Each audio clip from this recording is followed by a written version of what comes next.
Project Mist. Okay, kicking things off with Project Mist. This is an ambitious open-world survival horror. You're stranded on this creepy island filled with rusty mechs, flying whales, and some seriously dark secrets hidden behind a giant wall. The big promise here? Total freedom. No hand-holding, no forced quests. You figure out how to survive. Early access for this bad boy is aiming for the third quarter of this year, and a demo is already out. So, what's in store? You'll be exploring this seriously unsettling island. You can hunt giant monsters, run like heck from them, or just stare in awe, until they spot you and try to make you lunch. Base building and defense are key, craft traps, siege weapons, energy turrets, even upgrade a gravity gun that becomes your best friend. The whole point is freedom and variety. Wanna farm and cook? Go for it. Feel like smashing bridges and mining resources? You can do that too. Co-op is also planned, coming right at the start of early access. Honestly, this looks like one wild ride. Grand Emprise 2, Portals Apart. Next up is Grand Emprise 2, Portals Apart. This survival game throws you into a whole bunch of crazy fantasy worlds through magical portals. Forget boring old forests and deserts. We're talking dimensions packed with goblins, trolls, and big scary bosses. It's the sequel to Grand Emprise, which used to be called Time Travel Survival. But instead of jumping through time like the first game, this one focuses on wildly different locations and, you guessed it, portals. It's releasing this year, and there's already a demo to check out. Gameplay starts classic. You get dumped in a world, gather resources, craft weapons and tools, build bases with fancy workstations and generators. But the real hook? Those portals slinging you from one bizarre world to another. Want to fight a boss that could squash you flat? Have at it. Want to cruise through these worlds in souped-up rides or other insane vehicles? You can do that too. Combat has a bit of that Souls-like feel, but you can tweak the difficulty so it doesn't feel unfair. Visually, it's actually really impressive. Looks genuinely beautiful. StarRupture. Moving on to StarRupture. This one dumps you on a hostile alien planet called Arcadia 7. You start out as basically, prisoner trash. Think something like Gothic. You're serving a sentence, and your job? Building factories for greedy corporations. The core feature is Raker star ruptures, massive stellar cataclysms that reshape the world, unlocking new resources, and new threats. It's from the creators of Green Hell. This thing promises co-op for up to 4 players and hits early access in August this year. No demo yet, but the trailers already look pretty cool. Gameplay mixes crafting, building, survival, and action. You'll mine resources, automate production, monorails help with that, and build bases that need to withstand alien critters and fiery shockwaves. Weapons are customizable, and the local fruit isn't just food, it's a gamble. Some give you power, others send you on a trip worse than any poison. The coolest part? The world is alive. After each rupture, the landscape completely resets, changing everything. Visually, it's stunning. Unreal Engine 5 makes this planet terrifyingly beautiful. Enginefall. Finally, check out Enginefall. This one locks you onto a massive train hurtling through a post-apocalyptic wasteland. You start as a nobody stuck in the tail section, where life is pure humiliation. If you've seen the movie or show, Snowpiercer, you know the vibe. Your goal: fight your way to the front of the train, seize control of the engine, become the conductor, or at least escape back to the slums with some valuable loot. This isn't just a run-and-gun shooter, though. It mixes PvP, crafting, and social intrigue. Release is planned for the first quarter of next year on PC, and playtests are already happening occasionally, so you can get a sneak peek. Basically, imagine Conan Exiles or Rust, but confined to one gigantic moving train. Gameplay offers tons of options. Go full melee, hack everyone up, steal resources, and fortify your car. Or try negotiating with other players. Crafting is deep, covering weapons and bases you can defend with turrets. There's a unique twist, the train layouts are constantly different. If you die, you can go into hibernation and come back later, keeping your progress. Visually, it's grim, think tight corridors and rusty metal. Combat is pure adrenaline-fueled chaos, complete with blood and flying limbs. It's a seriously unique concept. The only potential downside at launch might be optimization issues, that's a common problem for new games these days. Hopefully, they'll patch it up quickly. Frostrail. Okay, so there's this other survival game with a train, right? But this one? It's hauling across frozen wastelands. Frostrail. Picture pushing through snow again, but this time mixed with some Lovecraftian horror. The world is frozen solid. Ruins are crawling with seriously messed up creatures, and your train. It's the only thing keeping you alive. You play as this pilgrim seeking redemption, blasting monsters and grabbing loot along the way. It's made by Fake Fish, yeah, the Barotrauma folks, so you know they get how to make cool stuff for co-op mayhem. The game hits in March 26th. So, what's the actual gameplay? It's a 4-player co-op FPS. You scavenge through dungeons and ruins, collect resources, craft guns and gear, and crucially, upgrade your train so it doesn't get wrecked by monsters or the cold. That train is your home. Fuel it up, mount turrets, hook up new cars. And that cold? It's enemy number one. Don't wander too far from the locomotive for long. The combat's actually pretty neat, with tons of World War I era style guns. And the world, built on Unreal Engine 5, looks absolutely stunning, dark, creepy, and beautiful enough to give you chills. Basically, if surviving a frozen hellscape sounds like your jam, this one's worth watching. Subnautica 2. Alright, now this one's a legend in the making. Subnautica 2. Well, it will be legendary, the first part absolutely was, especially the original. This sequel throws you back into the depths of an alien ocean, but now with co-op and a whole new planet that's even scarier and more beautiful. If you played the first one, you know the deal, you're a lone diver, kicked out by your ship's AI to explore a world where every fish could be the last thing you ever see. That's you again here. And something is definitely not right on this new planet. The devs, remember, are masters of underwater terror. They're aiming to launch this April. The trailers already look amazing, so we're waiting on the edge of our seats. Gameplay is classic Subnautica, but upgraded. You dive into vibrant biomes, gather resources, build bases, and craft submarines. Only now. You can bring up to 3 friends to scream about local leviathans together. Your base is still your foundation, from simple compartments to fancy farms and garages for your gear. Unreal Engine 5 makes everything look so good you'll want to just stop and stare at the coral, right before something eats you. There's also a new feature, genetic modifications. You can tweak your own DNA to, like, swim faster or even breathe underwater. Sounds like a total game changer to me. Frostpunk, 1886. Okay, this one's brand spanking new, Frostpunk 1886. Honestly, there's almost no info out there yet. We haven't even seen proper gameplay, sadly. But the word is, it's planned as a reboot of that original cult survival hit.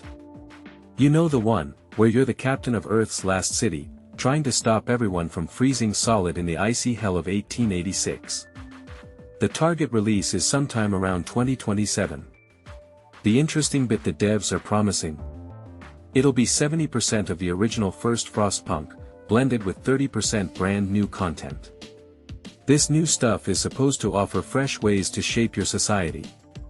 We'll see what that actually means. Dreadzone. Coming up real soon, July 17th, is this cool survival game, Dreadzone. It drops you into a post-apocalyptic quarantine zone in 2030.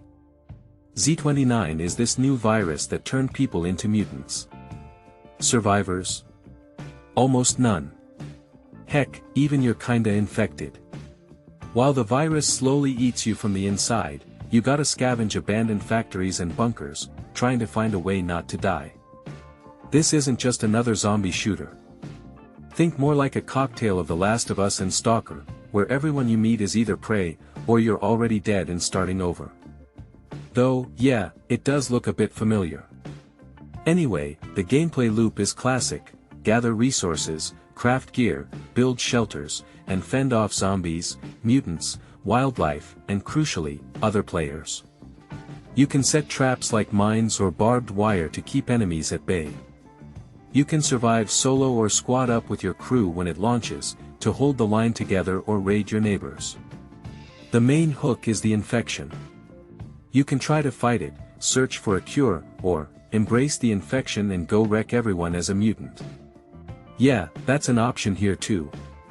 Visually, it's dark and gritty with plenty of gore and dismemberment, but it doesn't feel overly cheesy. Just looks like a solid game. Voyagers of Nera. Alright, next up is Voyagers of Nera. It's another survival game, but this one drops you into a magical ocean world. Yeah, you guessed it, there's a whole lot of water here. But don't expect Subnautica. You play as a descendant of ancient protectors of Nera. Your job? Sail the seas, build villages, and try not to get eaten by deep-sea monsters, both you and your buddies.